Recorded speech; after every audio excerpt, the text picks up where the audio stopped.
This next title is one that's been rumored for quite some time now, one that we couldn't believe, but here it is in the flesh, and this is Days Gone Remastered for PlayStation 5 and I guess PC to a degree. So, Oliver, take it away. Yes, I'm very curious about this one. It's developed by Sony Bend, but it's being released after kind of the infamous reported squashing of any plans for Days Gone 2. They had a pitch, and apparently that pitch was not accepted. But maybe this could change that. Who knows? But it definitely does seem a little bit weird to remaster a game while not having plans for a sequel, a very popular game as well. So that certainly seems curious, but maybe that could change at some point. But for me, I think this hit a lot of the same notes as a title like The Last of Us Part 2 Remastered, where it seems fairly similar to that original work.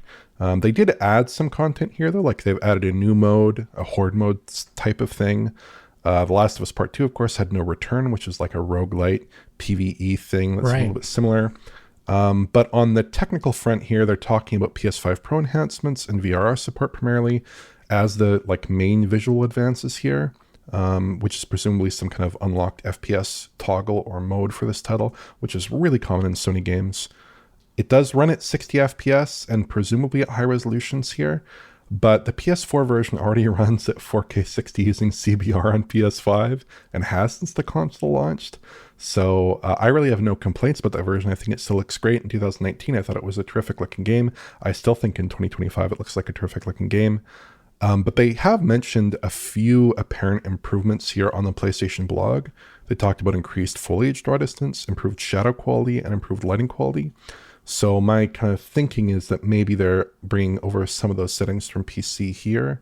I think they had SSGI on PC. I think they had a couple. Yeah, they did, right? Yeah, they had a couple of visual toggles in there that maybe enhanced shadow resolution, pushed out draw distances. They're also talking about potentially a graphics mode and a performance mode.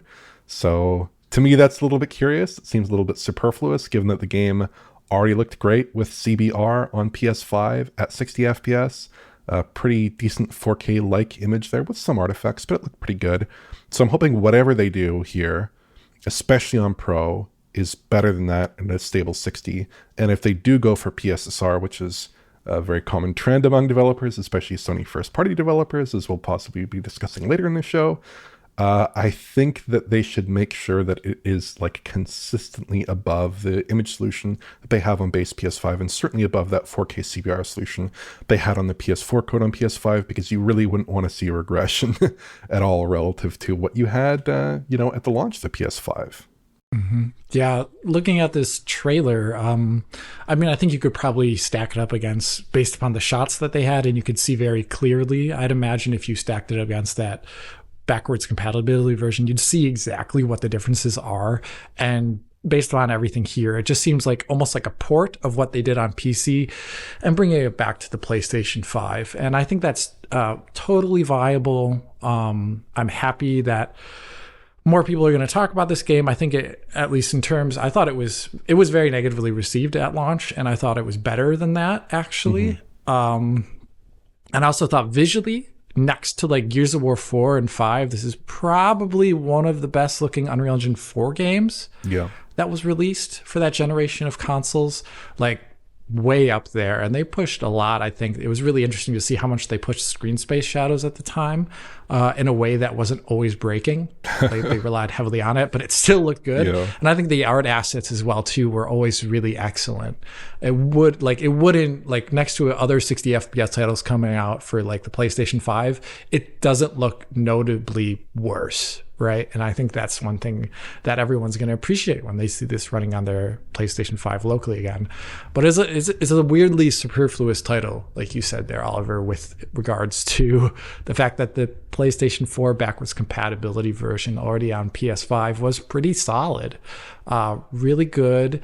I think we measured that it could drop some frames when you went to certain areas of the map with a lot of stuff and hordes in them. Yeah. Or freakers, as they call them. Those big 200 odd NPC hordes, those were pretty demanding. And yeah, you could see, I do recall from my time playing it on PS5, you could see some drops in those sequences in particular, although it was not common through typical gameplay.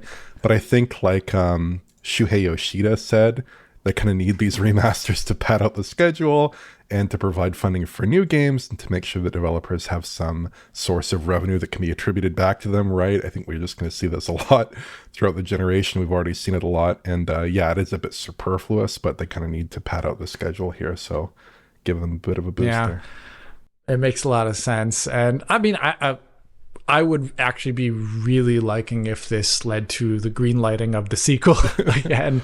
It would be kind of, because I'd rather see Sony Bend working on a single player action game than a games as a service title, which they might have ended up producing.